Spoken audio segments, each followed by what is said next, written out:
Welcome to Recovered1440, Cabin Fever Sessions, episode 5. This is a podcast for people who are struggling, who might not know that there is a solution out there. There are 1,440 minutes in a day, and that's how we recover, one day at a time. I'm very pleased to have someone who I admire today, a strong woman who is a good example for those who want to get well, who want to change their lives, who want to get sober and happy. So it gives me great pleasure to introduce Ellouise. Hello. Hello. How are you? I'm alright. Beautiful smiling face. Yeah, I'm good, thank you.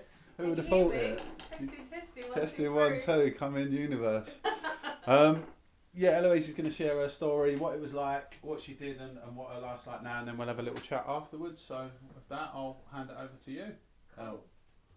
Hello everyone, I'm Ellouise. At the time of recording, I'm about 20 months sober from drinking drugs, and I am a retired party girl, so to speak. Retire.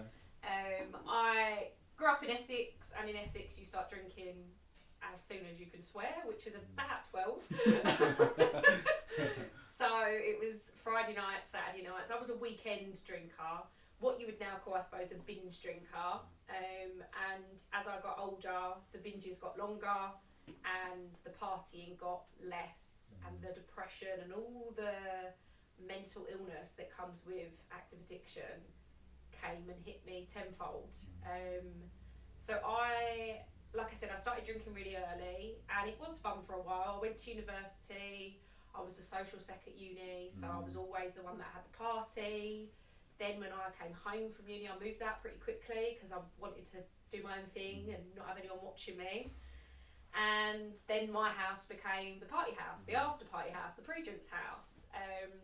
And it was just constant, and it was a constant putting a show on.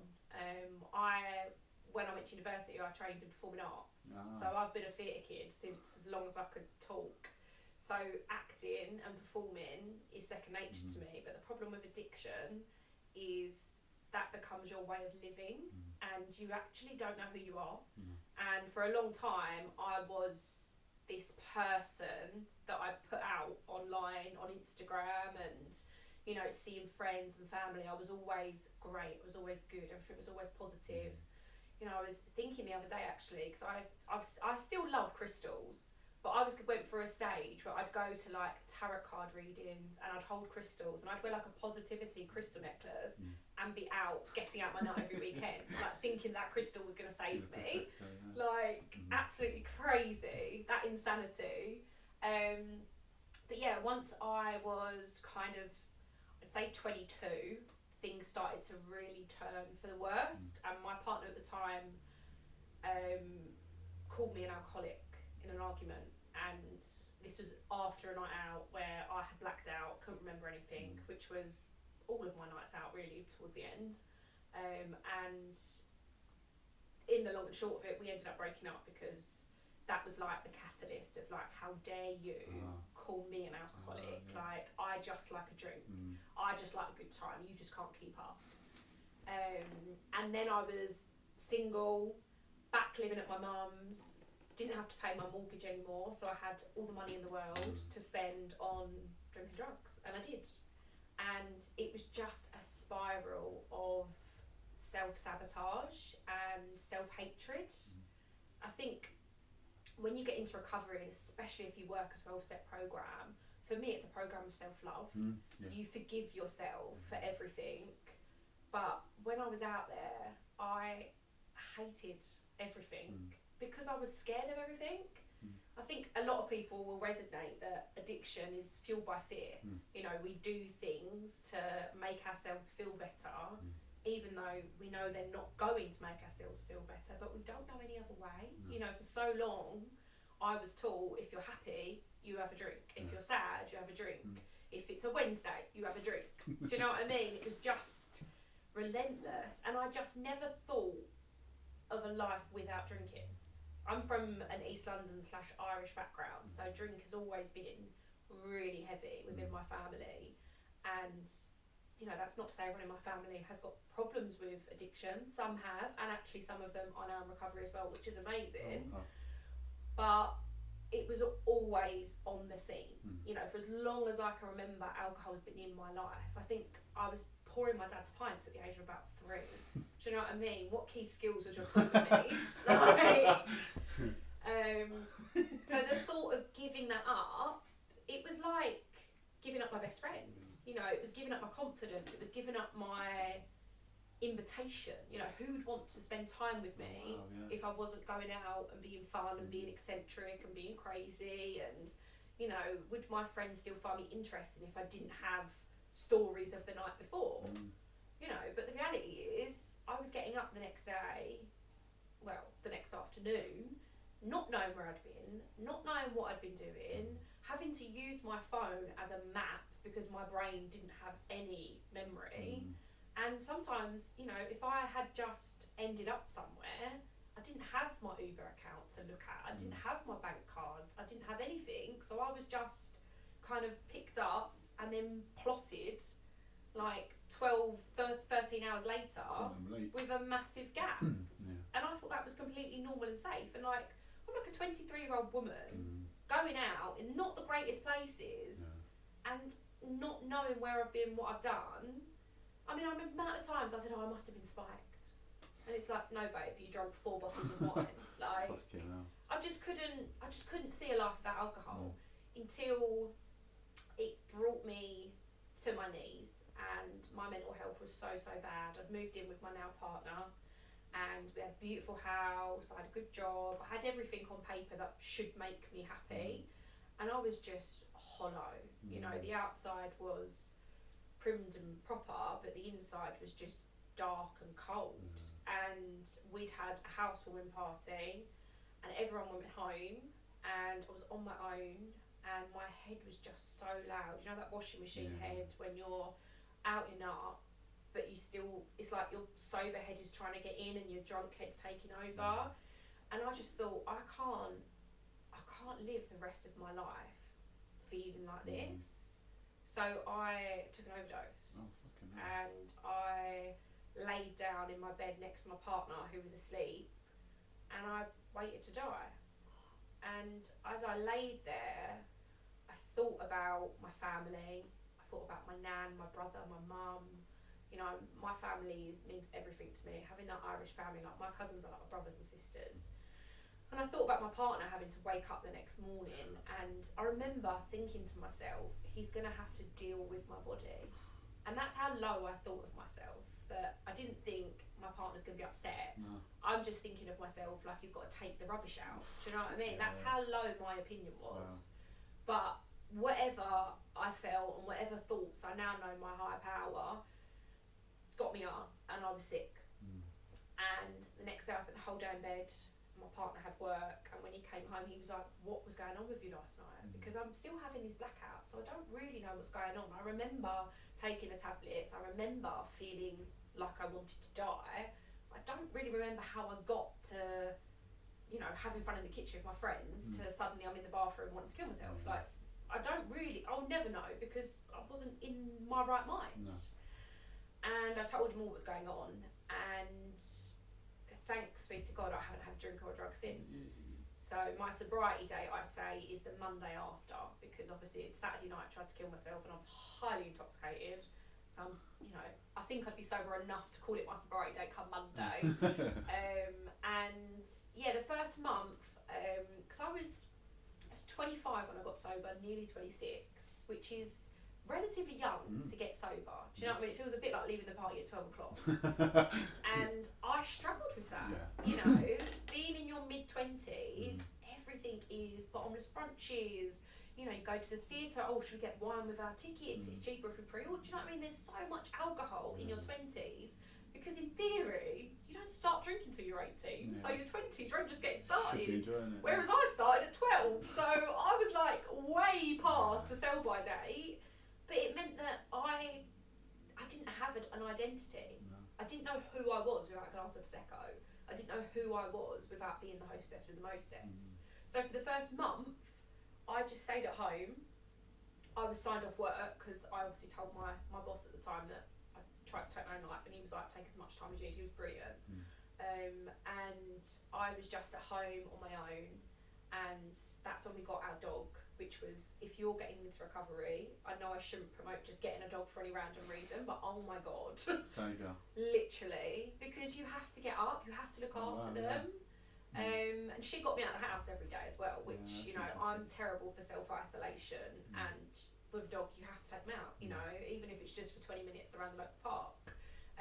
But yeah, so for the first month I read a lot of books, I listened to a lot of podcasts, I changed who I was following on social media as well. That was a big one for me. Like, I love Instagram, TikTok, all of the apps.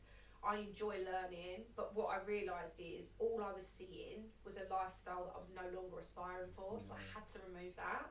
And then I started following positive accounts that were like mindfulness, wellness, sober content creators, all things that I wanted to align with. I needed to see it to realise there was people out in the world that do this and they aren't insane. They're actually quite happy, and I'm like, wow.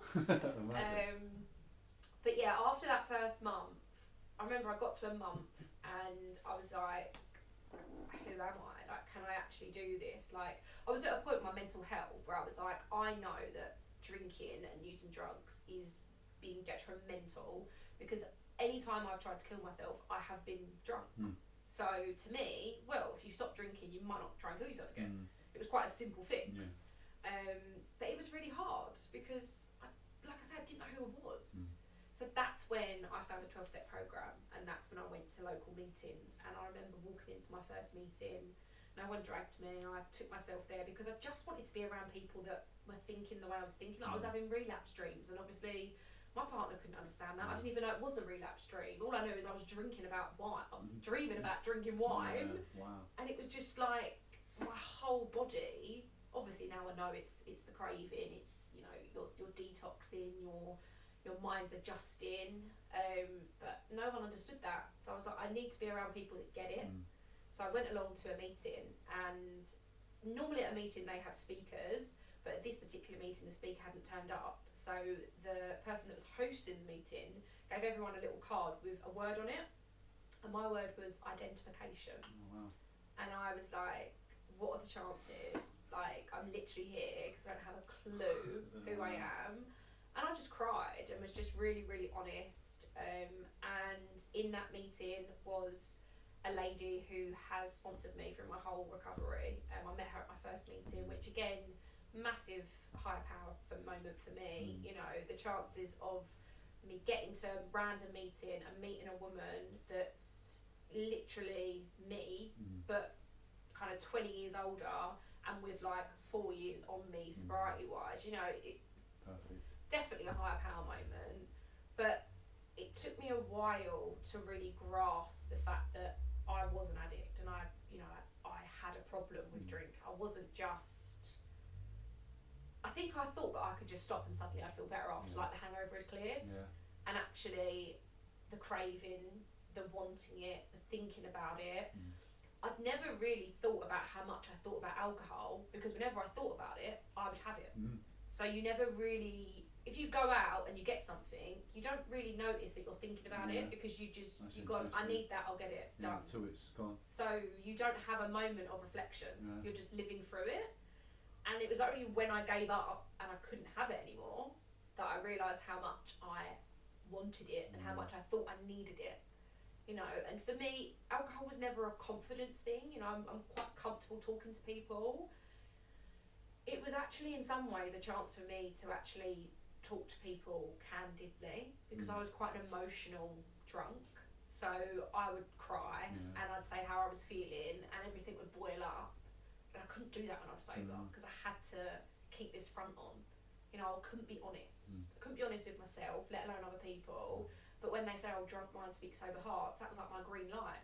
Do you know what I mean? I was like, I can say whatever I want now, because people just sound drunk. The fact that inside I'm literally wanting to die every second, but everyone's like, oh, she'd had too much tequila. Do you know what I mean? Like, it's crazy. But once I let go and accepted that, you know, alcohol and me, drugs and me, never going to happen again. One day at a time, I can manage that. You know, in a 12-step program, we don't think too far ahead. And I've always been a complete control freak. ironically, my life is always falling apart, and I'm just there posting a picture on Instagram like, be real, be honest, love yourself. Complete bullshit. But getting into recovery for me, you know, I've let go of them masks. Don't get me wrong, I do still sometimes pick them up, you know. I've been through a hell of a lot in my recovery that sometimes you don't want to be completely honest with the whole wide world. Yeah. But that's why you have a sponsor, that's why you build your sober community, because, you know, I think going to meetings and working a program is amazing, but we get into these fellowships so that we can have a life. Yeah. You know, I think it's quite dangerous territory if you think that you need to go to a meeting every single day, because for me it's like I got into recovery to learn about myself and get the tools to live life. Yeah, nice. I'm not living life if I'm in the same four walls every single day. I might as well be back in my room having literally like basically schizophrenia. Do you know what I mean? Like feeling crazy and isolating myself. I love going to meetings, don't get me wrong. That's not me saying don't go, you get so much sobriety. I still do 3 meetings a week and that's my medicine. Do you know what I mean? If someone had diabetes, you wouldn't say, oh, I only take your insulin for 6 months, you'll be alright. Yeah. Do you know what I mean? It's just, I think there's this confusion with recovery that you can get recovered. Right. And I think that's very dangerous. Yeah. I never say I'm recovered because I don't ever want to be unteachable. You know, I always go to different meetings. I have my home meetings, but I like to go to different meetings because you hear different people and you hear how people have got through stuff that you didn't think you could ever get through. You know, I'm spending quite a lot of time at the moment sharing my story of other people purely because in July of this year, I lost my son to stillbirth. And there was a moment when I was in labour where I said to my partner, let's just forget sobriety. For some reason I chose Liverpool. I've always wanted to go to Liverpool, but I decided I was going to go up to Liverpool, get a bottle of Glens, not even Schrock, wasn't even going to be bougie, and a big bag of me mate Charlie, and that was it. And once I gave birth to my son, I realised that I've worked so hard to be at a place where my body is ready to carry a child, where my brain is ready to share love with another child, with another person. Do you know what I mean? I've worked so hard. My recovery, although I haven't got my baby in my arms, I'm a mum. Do you know what I mean? I'm well enough now that not only can I pick myself up every day, I'm at a position in my life where I can share that love with someone else. And that's what recovery has given me.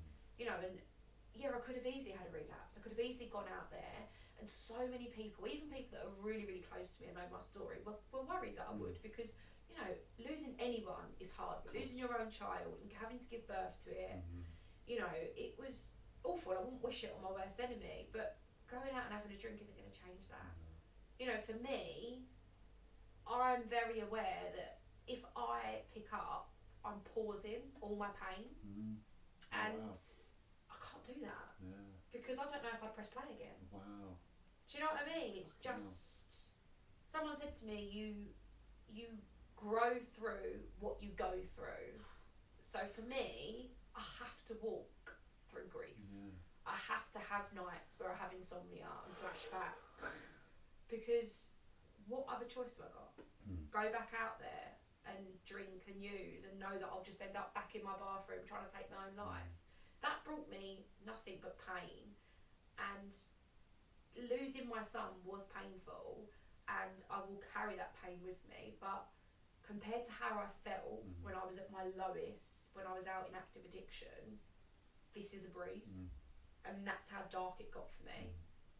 That if someone needs a perspective of pain level, just being in my own skin was that painful when I was in active addiction.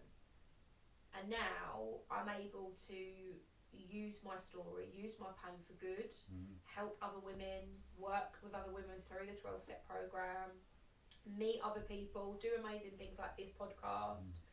You know, for me, recovery is about sharing, and it's about hope and love. You know, for so long I didn't think I deserved love because I didn't love myself. And you cannot receive love unless you learn to love yourself. And you have to let go of all the stuff that you've done, because You know, people say to me that they have lost children when they was out in addiction and they drunk on that, and I would say to them, but you didn't know any different. That was your coping mechanism. You know, if I lost my son when I was still out in active addiction, there's no way I would have gone to a meeting because I didn't know it even existed. I didn't know that I didn't have to feel that way. I didn't know that I could ask for help. I didn't know that I didn't have to be on my own and isolated. You know, I mean, I've lost so much this year.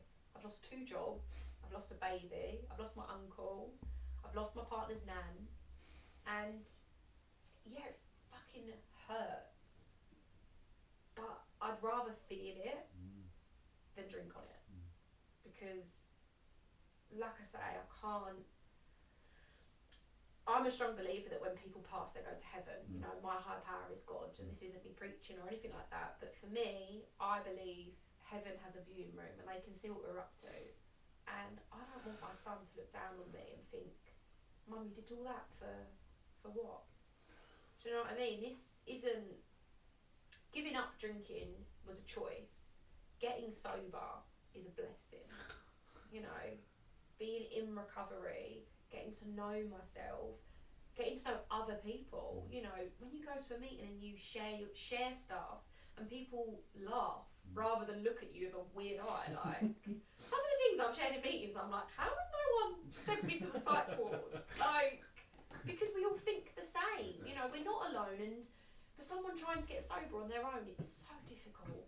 You know, and you don't have to. There's so many resources out there now. You know, the internet can be a really dark place, but it can also be a really helpful place, you know. And I think if someone is listening to this and they're debating whether or not sobriety is for them, give yourself a year, take a year off the beer and see how you feel. And I guarantee you're not going to want to go back. Because once you get sober and you actually spend the time to get to know yourself, forgive yourself, you know, if you work a 12-step program, making your amends is the most freeing thing you'll ever do, especially when it's people that really genuinely love you and you're expecting to get an absolute bollocking and they're like, just stay sober, that's what I want from you. I just want you to be happy and healthy. You know, people that you've put through hell, they just want you to be happy and healthy. You don't get that if you're out in some random den at 4 o'clock in the morning. Do you know what I mean? You don't get that by losing 10 phones in 6 months, which I did. 10? 10. Wow. Yeah. It was really classy. Really classy. Some achievement. Yeah. So, for me, recovery has given me a life beyond my wildest dreams. And that's what they say on the tin. You know, you come into meetings, that's what they promise you. And don't get me wrong, I've had to work really hard for it. And especially like this year, I have been tested. And there have been many times when I could have picked up a drink. But what would that achieve?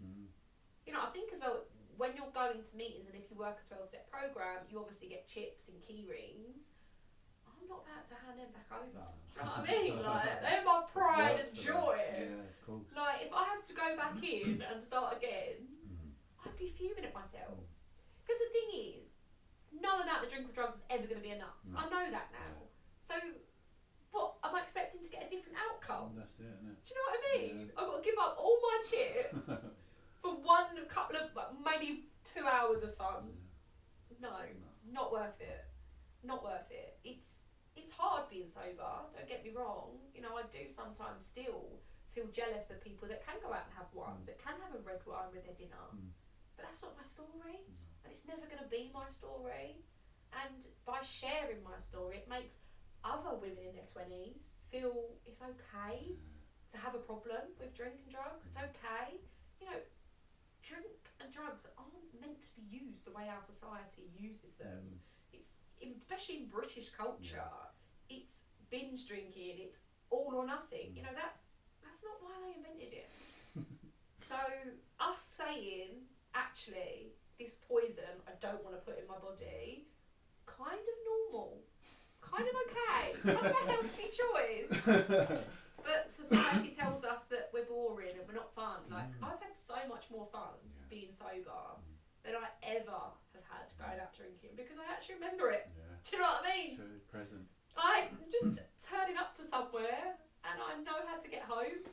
I know that I'm still wearing my shoes. I haven't lost a handbag, I haven't lost a bank card, haven't spent a stupid amount of money on complete strangers. Yeah. You know, I don't have to fish for friends anymore. I'm not desperate and I'm not depressed. You know, I still struggle with depression, but I'm not clinically depressed. You know, I don't feel the need to hide who I am anymore. I'm quite okay with the skin I'm in. You know, some days it's harder. You know, being a woman especially, you know, we have so many hang-ups like I'm sure men do, but, you know, getting used to my body after losing a child was a massive challenge, but a drink isn't going to change that, a drug isn't going to change that. You know, again, putting a pause on my problems doesn't solve them. It just delays the pain. So yeah, I think if anyone is listening and they're thinking about going sober, like I say, just give it a go. I'm open to talking to anyone. Obviously I'll give you all my socials and details and stuff, but yeah, that's me. Here I am, still sober, still free, somehow, still just as crazy though. That's beautiful. Thank you so much, Els. I fell in love with you the first time I saw you, to be honest, because you're so honest, so brutal, you know, and we need that. We need that because when I was alone in the madness, I didn't think that anyone thought like me, you know, and it's beautiful to. You know, my partner suffered what you suffered with, and I used on that for 10 years. I used on that, and I love what you said about that's all I was doing was pressing the pause button on the pain. I've never heard it explained like that. I think that's a wonderful way to explain it. But like you said, it's doing the same thing over and over and expecting a different outcome, isn't it? It was never going to change, you know. And how did you discover the meetings? Just online, or you knew people? So my uncle is in recovery, cool. So I knew of them, and then I just literally googled it and just said find a meeting UK, and there was one a 7-minute drive from my house. It's so typical, isn't it? Yeah. The answer's literally on our doorsteps, isn't it? Yeah. I mean, there's so many meetings around. You know what I mean? We're so lucky. Yeah, we are. And the thing is as well, once you get to meetings and you meet people, because I know a lot of people struggle with transport. Yeah. But everyone's so friendly. If you said to someone, "Oh, I want to go to this meeting, but I need a lift," no one's going to go, "I'm not taking you." Nah. Do you know what I mean? Yeah, I remember I spoke to my sponsor and I said, "Oh, I can't get to a meeting," and he said, "What do you mean?" I said, "I've got no transport. We'll swallow your pride then and ask someone." And I was like, "What? Just fucking ask someone. What's wrong with you?" Do you know what I mean? And do you want to get well? Exactly. Like, exactly. What's more important, your pride or your medicine? I never knew that. You know, I was full of pride and fear and all the rest of it. You know. Well, it's because we want to act like we've got our shit together, don't we? Yeah, that's what I love about what you were saying. You know, like it could be absolute chaos going on in my life, but online I'm double thumbs up, smiling like it's all good. Yeah, I'm on holiday. I didn't just try and jump off the balcony. But yeah, fucking hell. How because people go through the steps quickly, they go through it slowly. Was it a quick process for you, or? So I was a month sober when I came in, and then I did 2 months of meetings and reading before we started my steps.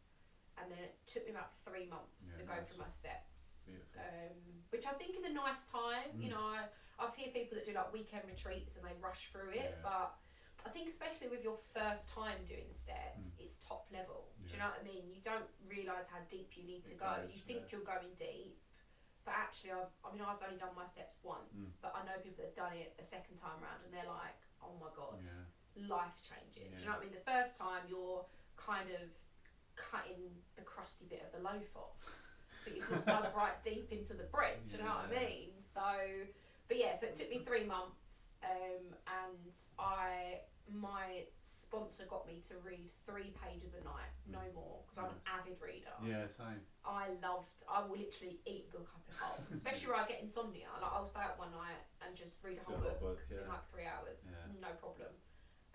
So yeah, she had to stop me. Putting the reins on you so you could digest it properly. Yeah, because that's the thing. Like it's not just about reading through it and zooming through it. You need to live this stuff, breathe this stuff, and really understand the concept and the history and the why.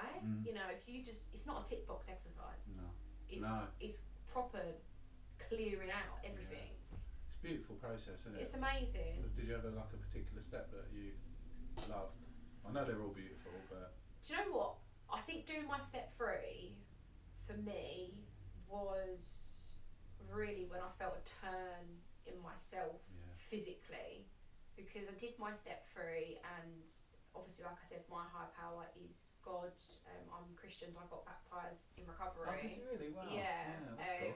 But I've always been drawn to the beach and water. Yeah. Nearer I live, there's a beautiful nature reserve. So we went over there with my sponsor and was on our hands and knees and did step-free prayer.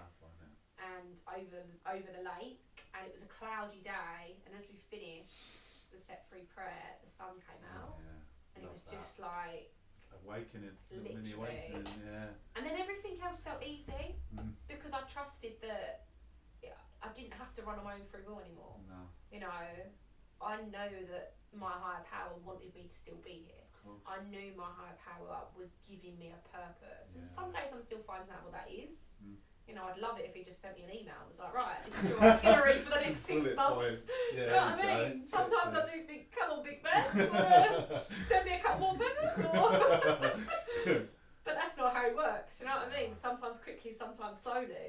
That is, but yeah, for me, definitely step free, because it enabled me to really get raw. I wasn't afraid. No. You know, I accepted who I was at that point. I turned my will over to God, and I was starting to get a zest back for life. Yeah. Because I realised that it wasn't going to be as hard anymore. No. You know, I had love around me. I had people that genuinely wanted me to get well. And I had a program that told me how. Yeah. You know, I had guidance, I had support, I had love. Yeah. All the things that we look for. Yeah.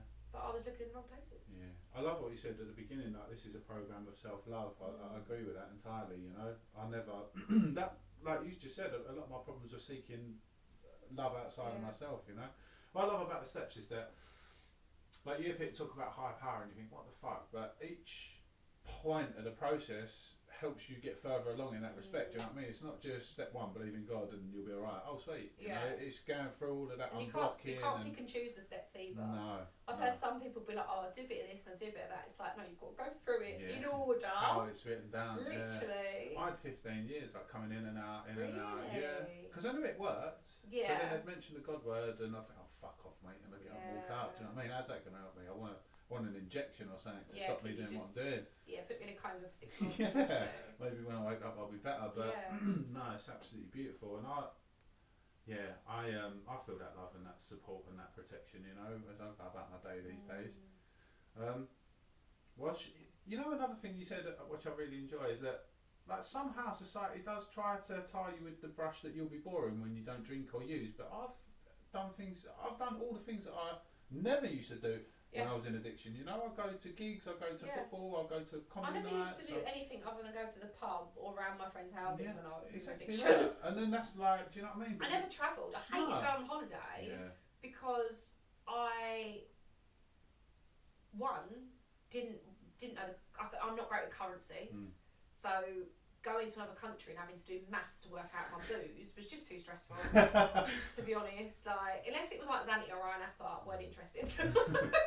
I couldn't even get on a train. Like when I was 15, I couldn't even get on a train. Like the anxiety and I've travelled on my own in sobriety. Do you know what I mean? Like there is nothing that we can't do, is there? Once we. But it's that self-confidence that sobriety gives you. Yeah. You know, I think there's a lot of self-confidence that comes from rejecting society's norms, and not in like a stick it to the man kind of way, but in a way of saying this doesn't serve me, so I'm not going to have it in my life. Even though everyone around you is like, come on, this is great. You know, removing yourself from something is really empowering, I like that. Especially if it works for you.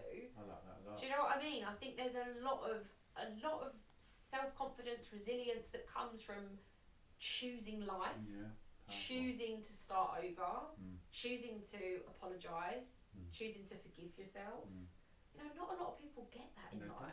A lot of people go to their deathbed with resentment. Yeah, massive.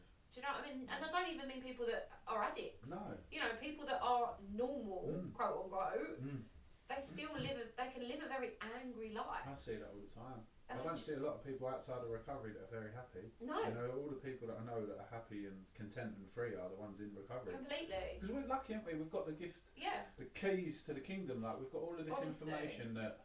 That's why I say I'm grateful to be an alcoholic. Yeah, I am now. You know, for me, I know what I suffer from, and I know what I need to do to not make me suffer. You know, I can complicate will back and act like a bit of a dickhead. Yeah, we all can, can't we? But then I just make an amends and it's all fine. This is it. I can actually say sorry these days rather than maintain that it's that other person's But I don't fault. have to run away anymore. I'm such a runner. Yeah. I moved house every year for 10 years when I was in addiction. Yeah. When I fill out one of them forms, that's like, how many addresses have you had in the last 5 years? I'm there for like fucking ages.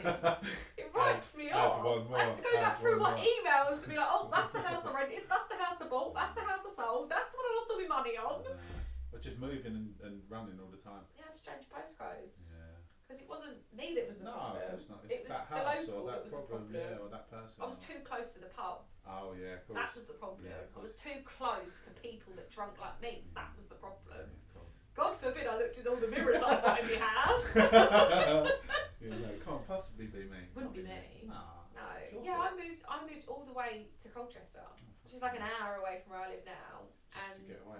lived on my own because I was like, then I won't have a dealer, so I won't do drugs anymore. How long did it take you to find a dealer after that? I found red wine instead. Oh, Actually. did ya? Yeah, Took it on I that one. swapped my dealer for red Yeah. wine, but then every time I'd come back down, like Of course. come back down as if I've gone to like Timbuktu. Yeah. But you know, you go back to your old stomping ground, and Yeah, straight away straight you're away. doing the same things. I remember there was a geezer driving past one day, and I looked at him, he looked at me, nodded at each other, he pulled up, he went, "What do you want?"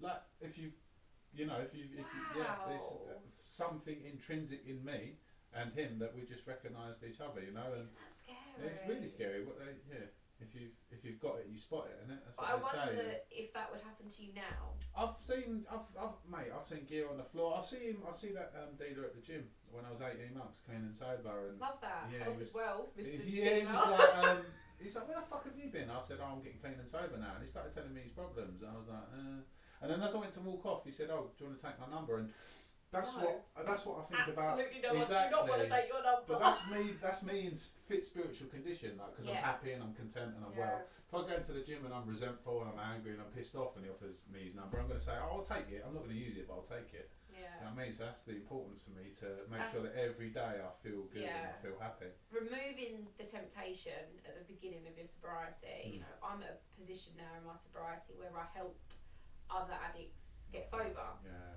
And I was helping someone recently, and the first thing I said was, "You need to delete all your dealers' numbers." Yeah. You know, I think that's.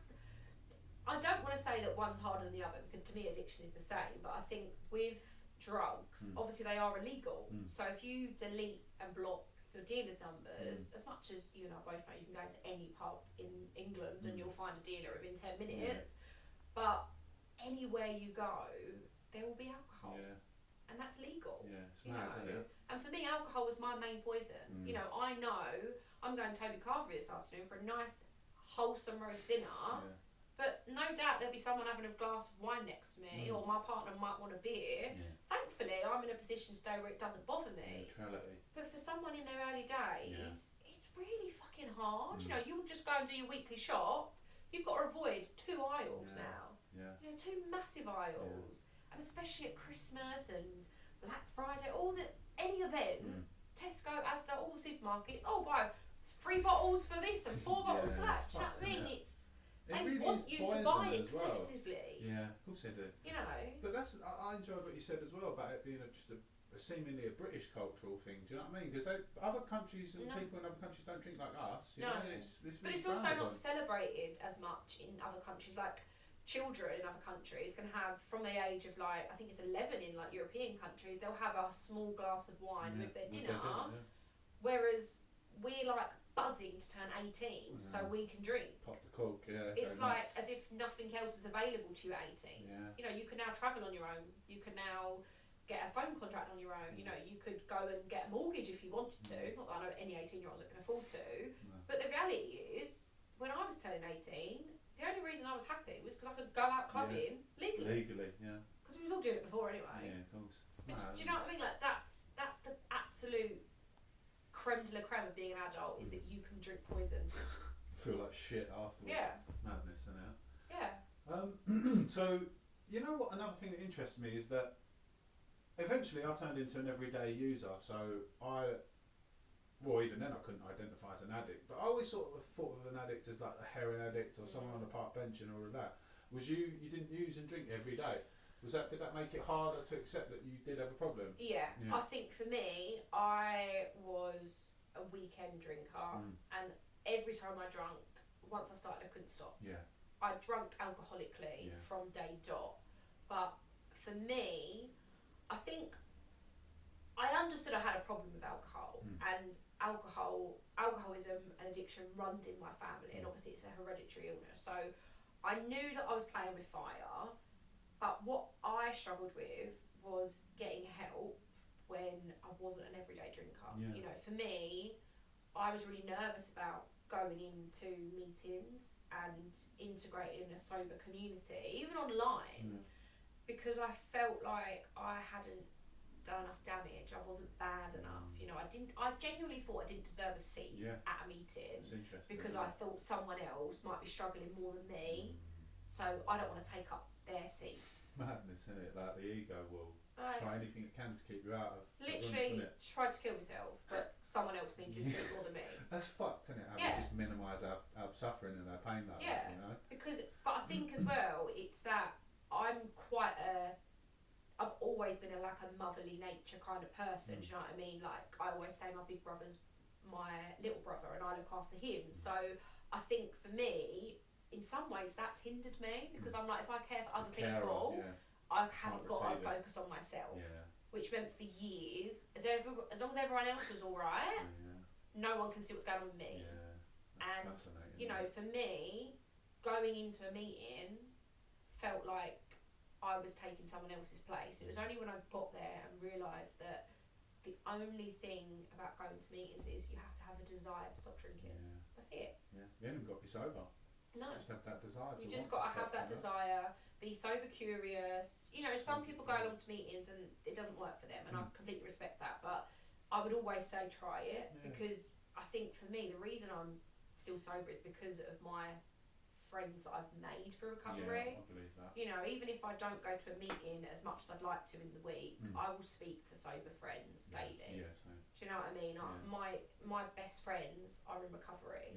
I was going to ask about that, because when I first come into recovery, I'd get there as the meeting was starting, I'd sit at the back and then I'd quickly fuck off as soon as it ended. You know, I didn't want anything to do with anyone, and I didn't get well. And it was only really this time when I surrendered properly that I immersed myself in the fellowship and got unity in my life. Do you know what I mean? And today I'm so lucky. Like, I've got friends that you can just explain how nutty you are and they just laugh because they think the same way. Do you know what I mean? I think that's massively important to have fellowship. I think it's important, but I also think in your first year you're very vulnerable, and you know, you're going to meetings, you're in a room full of sick people. Yeah, of course. Your amount of days on your counter doesn't mean that you're well. No, you know, it's not. one day at a time. And I think it's brilliant to have unity, but it's important that unity doesn't take you away from your program. You know, I see a lot of people coming into the rooms, buddying up in their early days, and they're too busy focusing on unity and going out and socialising rather than doing the work. Doing the actual program. You know, your first year of sobriety is like going to school. You know, they say that when you come in and get sober, the age that you started to drink is the age that you are when you get sober. So for me, I was 12. Yeah, that makes sense. Do you know what I mean? So like, I didn't know how to socialise sober. I didn't know how to do all that. And as much as people would invite me to places, I didn't have the confidence to go sober. You know, and I very, very much in my first year focused on just sticking with my sponsor and her sponsees. Yeah, nice. And that's like the core of my friendship group now, and from that it's kind of grown into a bigger group. But you know, there was many times when I didn't make myself known and didn't kind of go out my way to get invited to things or say like, oh, what's everyone up to, because I needed to focus on me. So I think if you're new in, just be mindful not to throw yourself into socialising so much that you're not at home doing your homework. That's important. Do you know what I mean? It is like the school of life. And if you're out avoiding, that's what it is. You know, if you're not at home doing your work, doing your studying, doing your gratitude list, then you are kind of avoiding shit. Which is what we do. We do it, you know. And don't get me wrong, it's lovely to go out and socialise and be with people, but you are socialising when you're at a meeting. You know, you can get there a bit early, have a cup of tea, you can stay a bit later. Of course. But if you're then at work all week, going to a meeting 3 nights a week, then at the weekend you're out with your new friends. When are you sitting down? When are you connecting with your higher power? When are you doing your meditation? Do you know what I mean? I think it is. It's a really hard game that we play because some days we need more of one thing and some days we need less of one thing. And you're you know, we've finally got all these tools, but you kind of you get given the program and you get given you choose your sponsor, but you then have to get yourself well. And what works for me might not work for you and vice versa. So you have to take little bits of nuggets from everyone to build your program. I love that. Do you know what I mean? And I think we are chameleons, and you could get yourself really close with someone that isn't working their program. It might not even be that well. And the sick will get you sicker. That's interesting as well. I think that is worth pointing out, you know, that I have to run a program every single day because it ain't a drink or a drug problem, is it? It's my mind that's the problem. And I've known people that have been in many years that are very sick still, you know, and you can tell that they've taken their foot off the gas. And I'd rather I mean, you might as well be drinking and using if you're going to be stuck in that mindset. Well, it's your behaviours, isn't it? Yeah. You know, you see people have a relapse in their behaviour before they have a relapse. Yeah, wow, And that's what's really scary because it's whether as a friend, if you know someone's relapsed their behaviour, whether you can steer them back. Because at the end of the day, you and I both know you've got to want it, you've got to do it yourself, you've got to put the hard work in. You know, you can go to a meeting every day, you can speak to your sponsor every day, you can go to unity days, you can go to conventions, but if you're not getting real and getting honest with yourself, it means fuck all. It really means fuck all. And as well, the first year, like people say romance and finance, you know, that's what's going to knock you over in that first year. Because like you said, I think it's important, having spent all that time running away from myself, that I actually get to know who I am. Do you know what I mean? Without distraction. You need to avoid chaos, basically. You know, your mind is chaos enough when you first come in, you know. One part of you wants to run back out the door, one part of you wants to think that, one part of you thinks it's a cult, one part of you thinks this, but do you know what I mean? I used to think it was all set up because it was all about me, do you know what I mean? So it was like a Truman Show where everyone had been watching me. I used to look for cameras when I first came in. I was like, is it really anonymous? I did as well. In one meeting, there's like a microphone that hangs down from the ceiling, and I was like, fuck this. You know what I mean? But you come to know, didn't you? Yeah, but you do need, you know, you're looking for peace and serenity. You can't have that if you're moving around and you're juggling too many plates. You know, to get well, you have to focus on it. You know, if you broke your leg, you would have physio and you'd have daily exercises for a set period of time. And if you didn't do them, you may not walk again. Exactly that. It's the same difference, but it's for our brain. And no one can see it, and no one can tell whether you're doing it or not doing it. No one's going to check up on you. You don't have regular GP appointments. You just have to do it. I love that. Someone else said the other day, like, you get given all these wonderful tools, but it ain't no good me having the tools if I'm not prepared to use them. Do you know what I mean? So, beautiful stuff, man. What's your life like today in terms of like mental health and? My mental health is still up and down. I take medication. I know some people don't believe you should in sobriety, but that works for me. I am in therapy at the moment for bereavement, obviously losing my son. I'm grateful. I'm so grateful. You know, even on my hard days, none of them were as hard as what it was when I was out there. You know, I'm grateful for the little things, you know, like I do my daily gratitude list, and sometimes they're long and sometimes they're short, but I tend to read them out to my partner. Just so that I can get that kind of... Express it. Yeah, and also I think when you hear your own words, it sinks in a bit more. And my partner can sometimes be more negative, and I'm the positive one, which is great because we're yin and yang, do you know what I mean? I'm like the dreamer, he's like the realistic, do you know what I mean? I'm going to Thailand, he's like, we're going to Benidorm, like. So, but when I read him out to him, he's like, you're grateful for like such little things that other people would pass by. Like, I love the fact that my pillow's a memory foam. Little things though. Do you know what I mean? Yeah, like, but that's the beauty of it, isn't it? There's people in the world that don't even have a pillow, let alone a memory foam pillow. You know, and I think I'm so grateful that we have hot water. You know, I'm so grateful that I can go to my fridge and there's food that I want to eat in there. I love all of that. You know? Because I feel like we get a second opportunity to appreciate all them little things that we took for granted. Yeah. Like, other people don't get that jump off point where they become grateful for the things it's that like they've a full got. reset, isn't it? Amen, yeah. You know, definitely. you literally get to, they say, don't they, that when you get sober you see life through like technicolor. So like you've lived in such a like black and white life where you've been so like depressed and feel like shit, and then suddenly you get sober and day by day like the lights start coming on, the vibrancy. You know, I remember I think I was about 3 or 4 months sober and I was driving somewhere with my mum and I was in the passenger seat and I was like, wow. She was like, what? I was like, that is such a nice tree. She was like, what the fuck? I was like, no, seriously, look at the leaves on that tree. It's true. Because I never looked. No, I don't give a shit. All I was thinking about was where's the vodka, where's the wine, where's the music, let's pretend we're happy.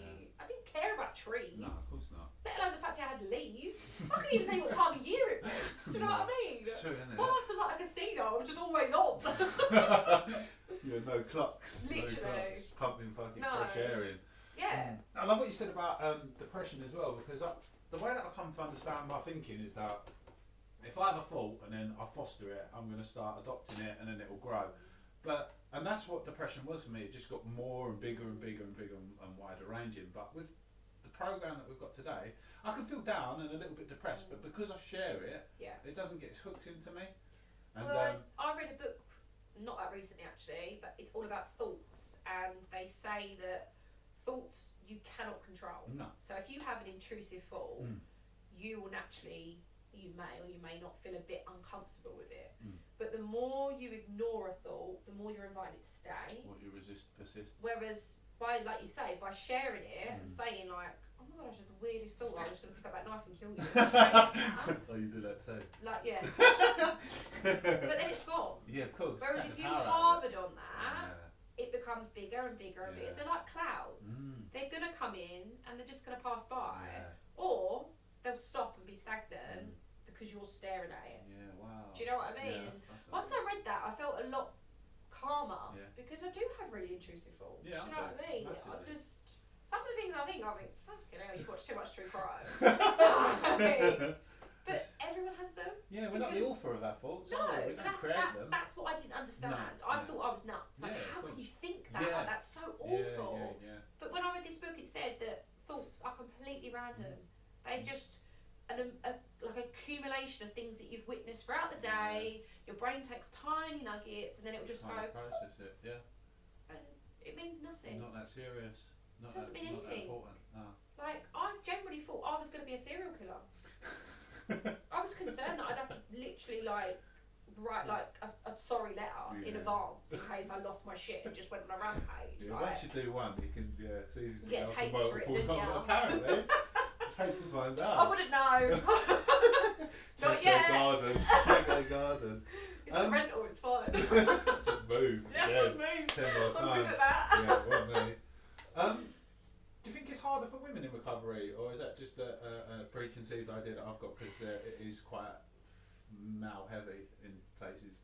I think it's harder for women to accept that they've got a problem because I think it's more normal. When you think about alcoholism especially, you think of an old man on the park bench. Yeah. That's what I thought. Do, You know, that's what I was expecting to see when I came into the rooms. But once you get into the community, whether that be online or in the rooms, there's so much empowerment with sober women. Yeah, I love that. There's a lot of women that get sober and suddenly they become entrepreneurial. You know, they're excelling at their jobs because we're very, very capable, but we're very emotionally led. That's just the way we're made up. So if we're channeling our emotions into negative, it's all consuming. So for a woman to be an addict, it's very, very hard to take your foot off the gas and see another option because we tend to have tunnel vision and we're quite stubborn. You know, I mean, I'm not saying all women are, but women that I know especially. But that all them traits, if they're geared in the right direction, you know, I'm still sober because I'm stubborn now. You know, I don't want to relapse because I'm stubborn. You know, I didn't want to give up drinking because I was stubborn. Yeah. But you get what I mean? Yeah, absolutely. But I think that's why, and there has been a massive change. You know, I follow a lot of sober women, and I do think there's a lot more communities out there for sober women. But historically, it's been that men had a problem with drugs and alcohol, and women had a problem with their mental health. Yeah. Whereas the reality is, mental health, alcoholism, addiction does not discriminate. No. You know what I mean? It doesn't matter what your gender is, it doesn't matter where you live, what job you've got, how much money is in the bank. It doesn't matter. It really doesn't, does it? And I think once you realise that, and you know, when women and men come together in sobriety, you get that family bond. Yeah. Do you know what I mean? It's I say it to my partner, I say like people that are my friends in recovery, I'm like, they're like a brother. I believe that. Or they're like an uncle. Yeah. And obviously my partner's not got a problem, so he's not in recovery. Lucky for him. But he's like, that's so weird. And Yeah, I'm like, people don't understand that. But it's It's you a get common to know peril, each though, other. isn't it? Yeah, shared bond and. Yeah, but you're so raw with each other. Do you know what I mean? Honest, Like yeah. the things that people in like my recovery circles know about me, Yeah. a lot of people don't know about me, and because there was a lot of shame attached to my behaviour, and I'm okay with that now. But would I run and broadcast it to the normals in the world? Civilians. No, I would not be telling the civilians what I got up to, because you would be judged. Yeah. And I think that's the other problem for women, is that, you know, a woman that drinks a lot may also be perceived as, you know, promiscuous or easy or slutty. And the reality is that when men and women enjoy pleasure, whether that be sex, drink, drugs, shopping, spending, it's all the same. But traditionally, men go out to work and go to the pub after work.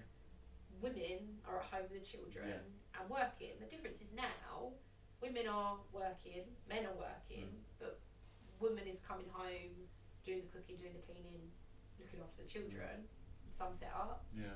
So there's a lot more pressure on a woman now, I think, because you know, I don't know anyone now that in a relationship is able to live with one income. No. You know, even if one of you's working part time, one of you's working full time, no one's full time job is to run the house and run the home anymore. So you hear a lot more about women that are drinking at home.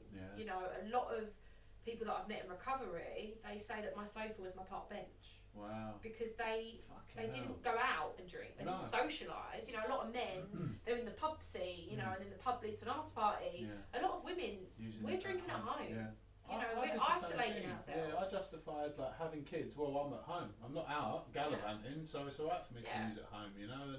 But that's what I feel like, because the traditional conception is of a man who uses every day. Like, I know so many women that I can't like. You know, it's down to every individual to diagnose themselves, but I see a lot of potentially addictive behaviour in women that would just steadfast refuse to accept it. And I think that's such a shame, because there's so much on offer when you do go through the process and you accept that about yourself. You don't have to be using every day, you don't have to be out all the time. And if you do something regularly, again and again, it's a habit.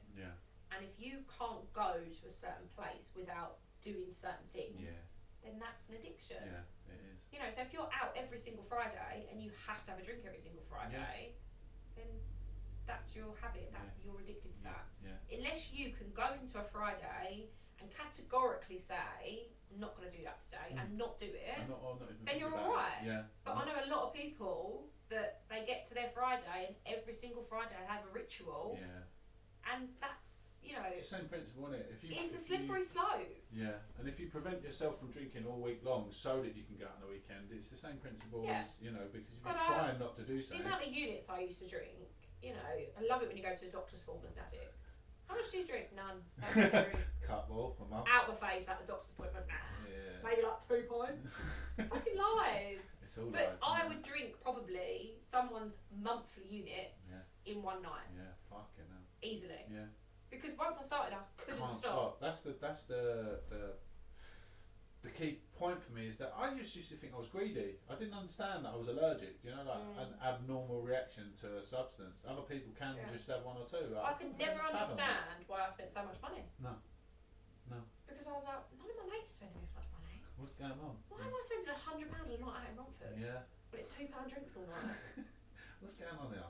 Cheaper the drinks are, the more I'm buying. Yeah. Doesn't matter how much they are. No. If someone says to me, 2 Jaeger bombs for a tenner, 2 Young Tail for a fiver, Yeah. which probably is a tenner now, cost of living Right, crisis, I wouldn't buy 2, I'd buy 4. Yeah. Got ya. Maybe even double that, and I'd be like, I'll just put a score.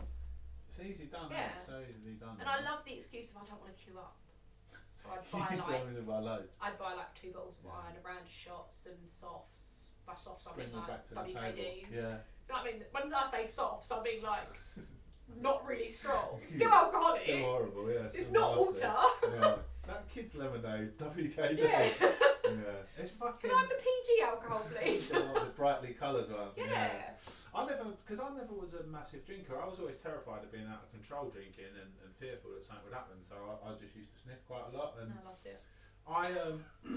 It only became apparent to me that I had a problem when I would go to the bar, order a round of drinks, but have a vodka or 2 at the bar before I took the drinks back. Do you know what I mean? I never saw that. I used to love doing that. Yeah. So feel now like I'm a I'd little won. bit more upper than everybody I else. feel like I'd won. Yeah. I don't know what game I was playing, because it was me that was like pissing myself in the cab on the way home and paying £50 Uber charge. Yeah. But I won because I had a sneaky drink that no one knew about. Yeah, it's madness, isn't it? What game am I playing with? Like no one even knows you're playing a game right With now. yourself. This is not Monopoly. Don't cross go and do not click £2 a pound. You're not going to get that. What would you say to people who are deliberating or like are worrying that they might have a problem or? Someone said to me when I was really early in, it's better to be in the room unsure if you've got a problem than outside of the room testing whether you have or not. Fucking hell. That's powerful, isn't it? It's so true. Yeah. If you think that you've got a problem, you've probably got a fucking problem. That's what I think. If you're looking at potential solutions or... If you think, I can't actually stop when I start, you've got a problem. Yeah. You know what I mean? It's for me, and I say this a lot when I share because I love it, because someone said it to me again in my early days, if your kitchen was on fire, would you wait for the whole house to burn down? Wow. No, you would get out and you would put the fire out. And that's what addiction is. It's a progressive illness. If you can see cracks happening in your drinking, in your using, if you're struggling to enjoy life without it, if you can't go to a social event and enjoy yourself as yourself without a substance, give it up. See what happens. The pub will always be there. Your dealer will always be there, and if he isn't, there'll be a new one on the street corner in 10 minutes. That's what I love. Someone said to me, like, just give it a year. Yeah. And if you still want to go back out and try again, have another go, you know, it will still be waiting for you. But after that year, there's very scant chance that you're going to want to go back to it, you know. This is why I don't really like dry January and Stoptober, because the first month is hell. Yeah. The first month, I just cried and slept. I don't even remember my first 30, 60, 90 days, I don't think. Just complete if that's what someone's judging it on, that's no not... wonder you want to go and have a fucking drink. No process, no process, no sort of emotional sobriety. Like, if you're really going to stop, I would say the minimum is 6 months. Minimum. But really, give it a full year. You know, even if it's, whether it's you're wanting to improve your fitness, whether you want to improve your mental health, whether you want to improve your sleep. You know, there's many reasons why alcohol and drugs should be removed from, you know, our bodies aren't meant to have it at the end of the day. But just because you're going sober doesn't mean you're an addict, doesn't mean you're an alcoholic, but it's okay in this world to say, I don't like the effects of that. You know, if you was allergic to something, like gluten, you wouldn't go, I'll have the pizza every time I go out because everyone else is having pizza. No. Mad, isn't it? I could never understand that allergy inside me until my sponsor said, if you ate strawberries and every time you had one your fucking eyeball popped out, you probably wouldn't eat strawberries. You know? It's the same. I probably would have still tried to eat strawberries. Yeah, I would have definitely eaten. I would have fucking grown back. 2 punnets. Are they organic? But it's true, because I can't see what's going on inside of me, I don't know what's going on, you know? Yeah, but I think a lot of the time we're too scared to look. So to accept it, or to, even you to know, have a that look. anxiety the next morning after a session, that feeling on your skin, you know, I can remember once I ruined Christmas, and it was, I was going to say it was the last Christmas before I get sober, but it wasn't, I had another year after that I ruined. But this particular Christmas, my mum had COVID, it was in like lockdown times, and my brother's not a big big drinker. My mum normally does like a drink, but she knows when to stop. She's not got a problem. And she wasn't drinking because obviously she had COVID. She was really unwell with it. And that selfish behaviour, I just took it as there was more drink for me. Yeah. I got absolutely paralytic, and I didn't get out of bed until the 28th of December. And I came out of my room, and that's when I said I'm moving to Colchester. That was the best thinking, yeah. Because I couldn't work out what I'd done. No. So I thought, well, I won't do any more if I don't live here. Yeah. Because I didn't want to upset my mum. Do you know what I mean? I didn't want to disappoint her. I didn't want her to worry about me. As much as I was being selfish, as much as I was, just ill. Now, I was very unwell. I didn't intentionally, when I was sober, want to hurt people. No. So I would remove myself from people that I truly cared about and isolate myself to save them the pain. Yeah. That's fucking sad, isn't it? Yeah. Sad way to look at things. Yeah. I thought I was being a good person by just knowing that I wanted to carry on using, I wanted to carry on drinking, and I didn't want to be judged for it. No. But I also didn't want to get in trouble. I was like 23, 24 at this time, and I was like, my mum will tell me off. I was living in a house, she's got the right to tell me off. Yeah, of course. But, just not nice. I didn't want more consequences. Yeah. That's what I didn't want. I didn't want more consequences. Mad, isn't it? Are we trying to manage the consequences rather than do something to prevent them in the first place? I never ever put two and two together. No, I didn't. For years, I never ever thought that alcohol was my problem. I've been in therapy since I was 11. I've had different therapists. I've had child therapists, I've had adult therapists, I've had private therapists, I've had NHS therapists, I've done crystals, I've been to spirit, I've done everything you possibly think of. I tried.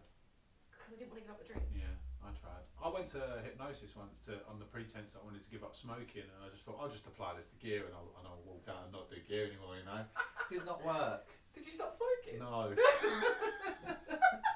No. But this is crazy. This is it, the lengths we go to avoid actually having a look at myself. Yeah, but I do think that, the society we live in, like I said earlier, there is a lot of pressure to have a good time drinking. Yeah, of course. And there's a lot of pressure to be able to just have one or two. You never see on these alcohol adverts people out their nut at a kebab shop. Do you? That would be an amazing advert. Someone just spewing on the floor. Can you imagine? Like if they showed an advert of what it's actually like. Yeah. Like if you drink Captain Morgan's, that's so funny. You're going to end up shitting yourself on the curb. No. It's a really glamorous woman. Drinking. It's they always drink straight as well. Yeah, a little tiny. Like, I'm out me nut and I'm mixing it. Yeah. Alright, it's a triple, but that's not the point. But do you know what I mean? Like, it's true though, isn't they glamorise it so much. I grew up watching Sex and the City, and for a woman, those little martinis, it's designer clothes, New York, cocktails, everything was so glamorous. But they never showed the reality. That's again with cocaine, the glamour drug. You know, they don't show the reality. In all the films, pissing in bottles and the gangster films. It's like I think even dealing, and shotting becomes glamorous. Yeah, well you think so, didn't you? I feel sorry for them people now. I think they've got no life, have they? No family. Like any occasion that they're at, they've got to drop everything. Be on edge. All constantly, Constantly on edge. It's not a good place to be. What's your relationship like with your family now that you're clean and sober? Amazing. Yeah. I'm really lucky that my family. I was really honest with my family. When I tried to take my own life, I knew it was. I had to come clean. Yeah. I had to admit everything. Yeah. Otherwise, I was never going to get out of that rut. No.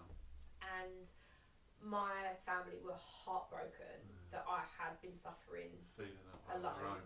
Yeah. I'd seen my mum and my stepdad and my brother and sister-in-law the afternoon of the evening that I tried to kill myself, and they didn't even realise. No one does, do they? No one knows. I was also suffering with bulimia at the time as well, so I was making myself sick after every meal. And the only thing, because I still suffer with controlling my food, and that's something that I'm working through with my therapist, but I'm generally a foodie. You know, if I'm going out for dinner, I want something that I'm not going to be able to make at home. I want something that's a bit of a treat. Yeah. And at this particular meal, I ordered a salad, which never really would, unless it was a summer, maybe. It was like February. And my mum said that was the only thing that made me think maybe something was wrong. That we was in a pub and you ordered a salad. Because normally in a pub you'd order like warm, And the reason I ordered a salad was because I'd realised that salads are a lot easier to throw up. Oh, fuck. Wow, man. So I had salad, went to the bathroom, threw that up, came home, had my mates round, was drinking with my family, and then tried to kill myself that night. Doesn't it?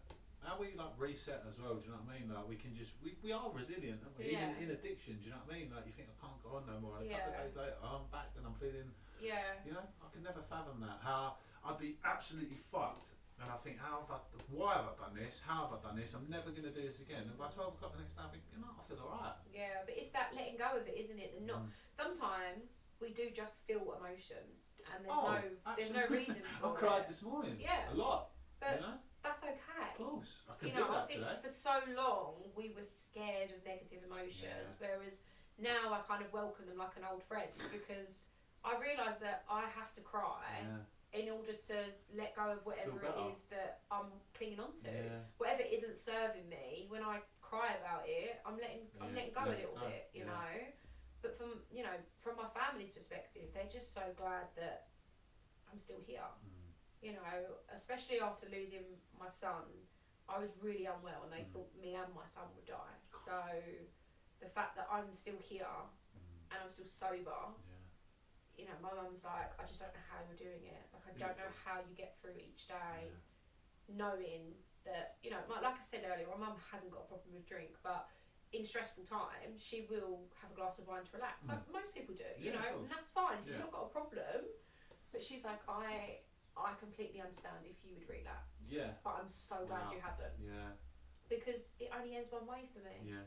That's the difference, isn't it? If I go out there, I will end up either killing myself by choice, drinking myself to the point where it kills me, or I'll be drunk, get in my car, drive, crash, kill me, and maybe someone else.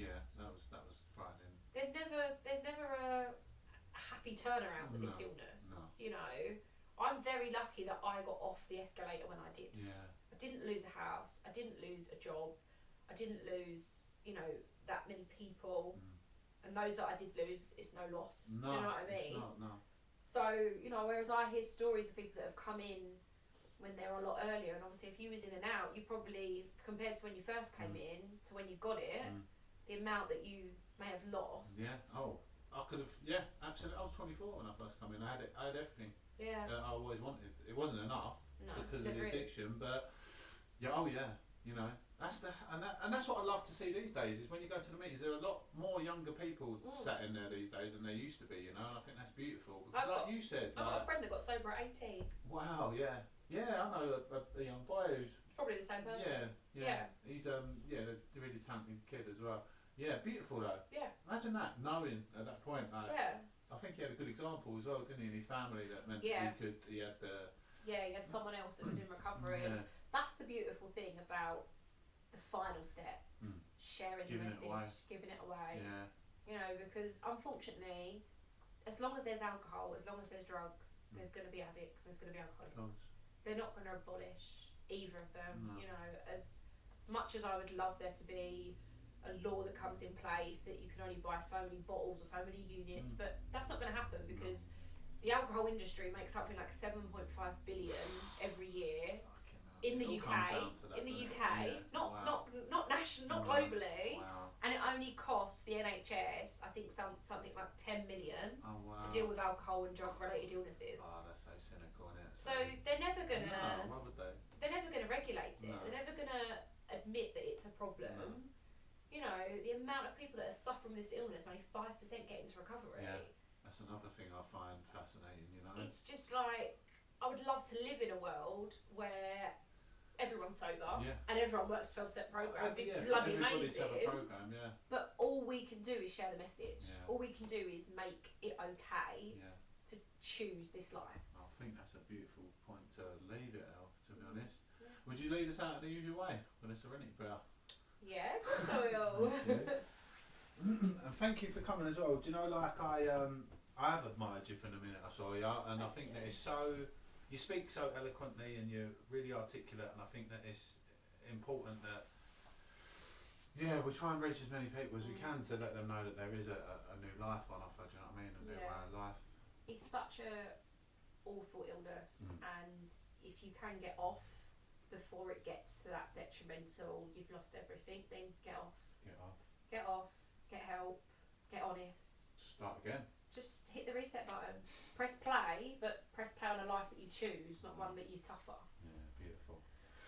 Okay, if you want to join in, listeners, please join me in the Serenity Prayer using God as you've come to or may come to understand Him.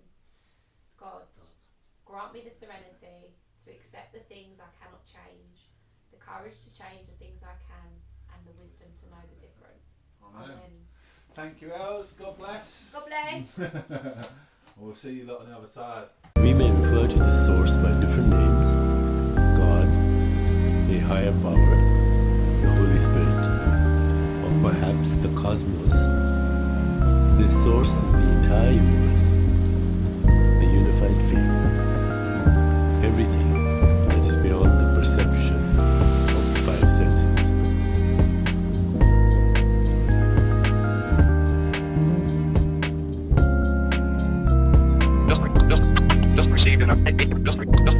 Received in our news, and further details of this continuing story. Just received in our and further details of this continuing story.